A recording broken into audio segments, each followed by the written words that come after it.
guys, welcome back. My name's Katie. Today we're gonna make 2 different dinners to feed my family for the next 2 or 3 nights, where ground beef is gonna be the star of the show. I like to buy these packs from either Sam's Club, Aldi, or Walmart, where they're grass-fed and finished, 1 pound each. I'll probably do 1.5 pounds for each recipe just to make sure that we have some leftovers. The first dinner is going to be poblano pepper ground beef burrito bowls, but I'm gonna be changing the recipe from the one that I'm gonna post, but this is kind of the inspiration recipe. And then the second thing we're gonna make is gonna be just classic sloppy joes, so good, except I add way more veggie than it calls for, and you can't tell. It's so good, it's so nutritious. I'm gonna be using Natasha's Kitchen's recipe, so stay tuned. Okay, so for the first thing I'm gonna do is I'm gonna roast the poblano pepper. It calls for 1, I'm gonna use 2. Kind of doubling the recipe, kind of not. Yeah, I'm kind of doing like a 1.5 to doubling the recipe. I'm not using mushrooms. It calls for like mushrooms and cauliflower rice. I don't like mushrooms and I don't like cauliflower rice, but I am going to use the poblano pepper, the ground beef, cilantro, avocado, all that kind of stuff. Okay, so I put the poblano peppers in the oven on broiler high for like, I don't know, a couple minutes. I just kept turning them until they were pretty charred. And then right now, if you can see in the background, I am browning some ground beef. I'm making those faces at the onion. I'm gonna chop up a little bit of onion, and then I add it all together into the ground beef. There, you see me like kind of opening it and turning it. And now it's starting to get crazy because everyone's coming home from school, everyone's waking up from naps. So I'm just gonna brown the ground beef and put the onion in there. And then while that's happening, the poblano pepper is charring. Okay, so then I have that sauce that we made earlier. You're just kind of gonna follow the recipe. It's pretty easy. It's like a salsa base. I think next time I would do salsa verde. I think it would really complement the poblano pepper. But either way works. And then you add it to the ground beef mixture. It smells so good. So it had really, really great flavor. And I know that you can make like a basic burrito bowl and just put taco seasoning on it, but this really amped it up and made it super flavorful. And the actual recipe calls for like chopping up a bunch of mushrooms. I don't like mushrooms, but if you do, go off because they're really nutritious. Maybe I'll try sneaking them in there and I won't even notice, or like I won't even be able to tell. It's kind of a texture thing for me, but my husband and my kids actually like mushrooms, so I probably should. And then the Instant Pot is right there. It also calls for cauliflower rice, and I also don't like cauliflower rice, so I did brown rice and quinoa. I just kind of threw it in the Instant Pot. And then right there, this is my favorite way to make guacamole. So all I'm doing is I'm getting as many avocados as I have that are ripe, throwing them in a big bowl, doing a couple squirts of lime. The limes have been really bad lately. Everywhere I go, they're just not that juicy. So I'm adding probably more than I would normally, like in the summer when they're good. Chopping up some cilantro. And then I also do salt, garlic powder, which I know is like controversial, but I like it, so I do it. And then the onion, I always try and use either red or white onion, and then I chop it up as small as I possibly could. There's the seasoning.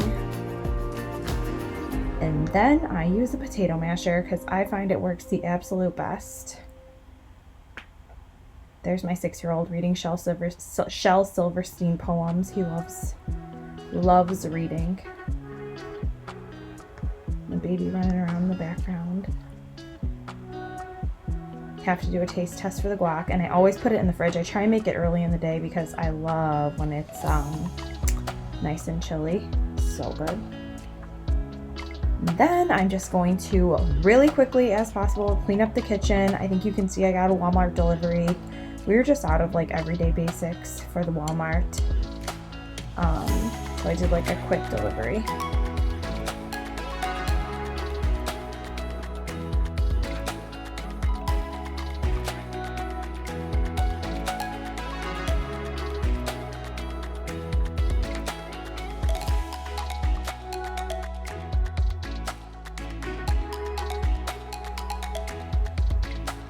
Even though this is like my busiest time of the day, it's probably one of my favorites.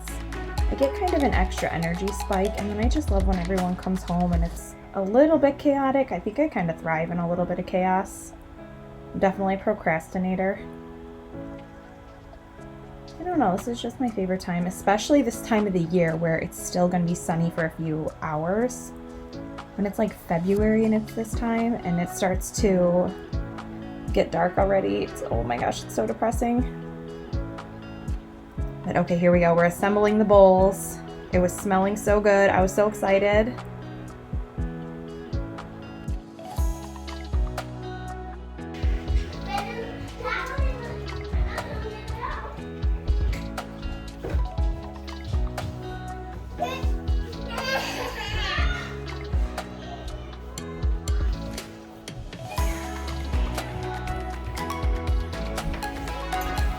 Oh yeah. That was so good. We cleaned up really quick and now I'm gonna make the sloppy joes, which should take about like 20 minutes. And I like this method because you only have to clean your kitchen like one time, but you get 2 solid dinners out of it. So I didn't even really clean up that much, but I just kind of like did some dishes. So yeah, we'll see. Sloppy joes. So these sloppy joes are hands down my absolute favorite. They are so easy to make. I'm literally using the same pan, and I love doing this because you basically make 2 dinners with one mess. I know I cleaned up a little bit in between, but this is like a very, very, very quick dinner. I was gonna wipe the stove down anyways, but why not just make dinner for the next day? I had work the next day as well. That's why you're not gonna get a finished, complete like product picture of this, because I basically just ate dinner, made these really quick, and threw them in the fridge. But then you just have 2 dinners made with one mess. You can wipe the stove only one time. The major cleaning is only done one time. I even only washed the pan one time, to be honest. It just makes it so much easier. But anyways, so this is the Natasha's Kitchen recipe. She calls for 1/2 of a green bell pepper. Guys, I do 2 to 3 large green bell peppers, or honestly, I've done it with red, orange, whatever. I just like the flavor of the green. You can't, and if you chop them really small, you get that like hint of flavor, but you can't tell all the extra veggies that are being added to it, which I absolutely love. Even my daughter, she's not really crazy about vegetables. She does not pick them out. She doesn't even see them. She doesn't care that they're there when they're like mixed up with the other stuff in there, you know? So I always try and add extra green peppers or whatever peppers into this recipe. This is probably like, I don't know, my 4th or 5th time making it in the last like couple months. So it's kind of been on repeat in my house, but there's that extra pound, or remember we did 3 pounds, and so we're splitting it up. So we're doing 1.5 pounds each recipe. I'm just gonna brown it, same thing. Little meat masher. I always have to clean the meat masher. That's the reason I don't really like it. Sometimes you'll see me just using a spatula, but I kind of feel like I bought the meat masher and now I have to use it. Whatever. And then while the meat is browning, you just make the sauce off to the side. It calls for, well, obviously I'll link the recipe below, but it calls for tomato sauce, brown sugar, ketchup. Calls for Worcestershire sauce. I couldn't find my Worcestershire because one of them, the baby, she takes things out of the cabinets and puts them in random places. So I couldn't find the Worcestershire, so I just used steak sauce and it was fine. It tasted the same. But you make the little sauce in a bowl next, off to the side. Then you add it all together after. And then you just let it simmer on the stovetop for however long you have. 5 minutes, 20 minutes, it doesn't really matter.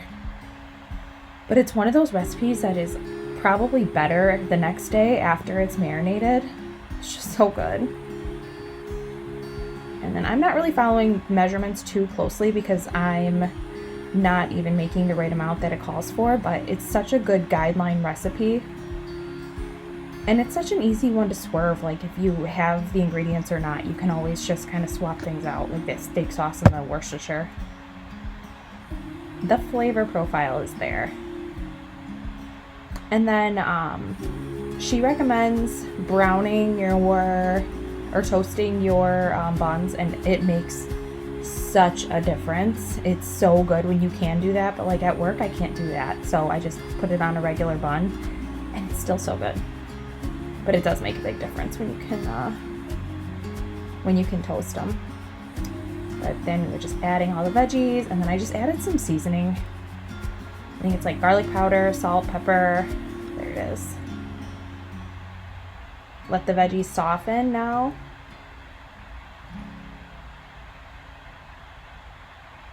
And then once they come down to soften, you add the sauce, mix it all together. It smells so good. You can eat it right away, obviously, but they really are a great meal prep or a great make dinner the night before for busy night kind of recipe.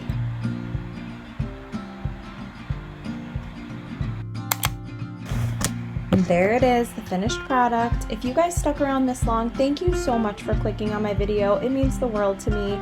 I hope you stick around. I hope you subscribe. There is more to come. I'm really enjoying this YouTube thing. Bye. Can you like this and subscribe? Okay, bye-bye.